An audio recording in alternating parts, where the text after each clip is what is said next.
Jonathan Saenz here, president of Texas Values. I'm here with Julie Marie Blake. She's with Alliance Defending Freedom. She's one of their counsels. This is one of the most important cases before the U.S. Supreme Court since Roe versus Wade was overturned. This issue is not about limiting or ending abortion. It's about having safety measures in place for chemical abortions. Julie, you've been following this case, been involved in it, the legal side. Is this a hard decision legally, you think, for the judges to make? You know, this case should be simple for the judges. As both of the courts that have looked at this issue before have said, the FDA didn't have any authority or evidence when it removed in-person doctor visits from women who are taking chemical abortion drugs.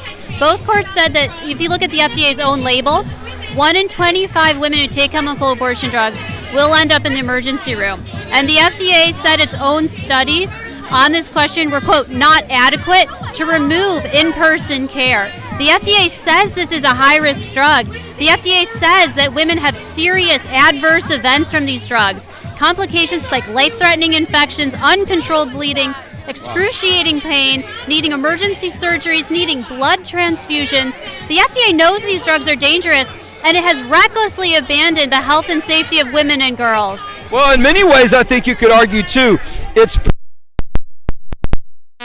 side of the abortion pill higher than the health and safety of women. State of Texas, we have a state law that,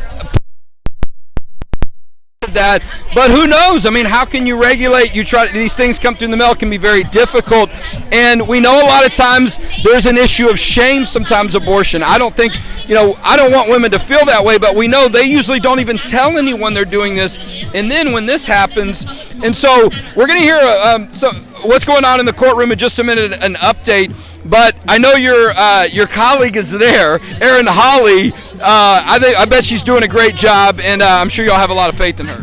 Well, absolutely. She's standing up on behalf of 4 major medical associations and 4 individual doctors to ask the Supreme Court to restore these critical in-person safeguards on chemical abortion drugs. It is appalling that women are left to perform their own chemical abortions at home, alone, in their dorm room, with no doctor nearby, no medical exams beforehand to rule out an ectopic pregnancy, and no one there to care for them, especially if they're the 1 in 25 women who is going to end up in the emergency room from the inherent high risks of these drugs. And so we are honored to stand up on behalf of our doctors and their patients, people who are caring for women, who are dealing with the complications from these drugs, and to ask the Supreme Court to hold the FDA accountable for removing these safeguards. Well, we'll know by June. The Supreme Court term ends typically at the end of June.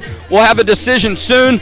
Thank you, Julie Marie Blake, for being with us. Thank you for Alliance Defending Freedom, too, for doing such a great job. We'll have more interviews here soon at the U.S. Supreme Court.